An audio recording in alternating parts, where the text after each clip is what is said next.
This weekend will mark 20 years since Nelson Mandela signed the Constitution, which carried with it a lot of hope.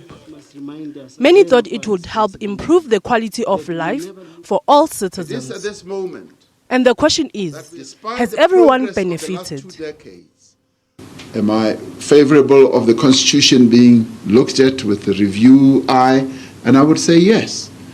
As South Africans, we ought to say, does this Constitution still serve, the various clauses of our Constitution still serve the current situation that we are in? And that should be a debate that we engage in.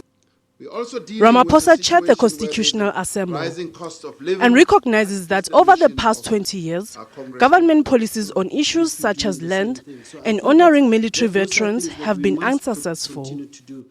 I think there have been shortcomings, which you might say are public policy shortcomings, in the way in which we may not have fully looked after those who sacrificed so much so that we can be free.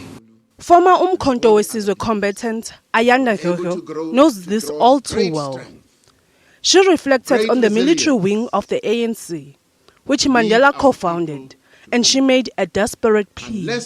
And if you look at the African continent, on how ex-combatants are treated in their countries, it is no different in South Africa. Absolutely no difference. Actually, in other countries, it is better, Mr. President, Deputy President. And I want to leave this with you today, that the preamble of the Constitution enjoins you to do the right thing.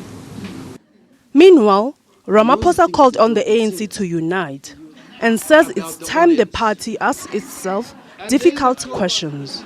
This is a moment when we, as leaders, need to listen, but not only listen, but also be in conversation with our people. The ANC veterans recently met with the party and deplored the state of leadership. Ramaphosa says ANC leaders should imitate qualities of Mandela.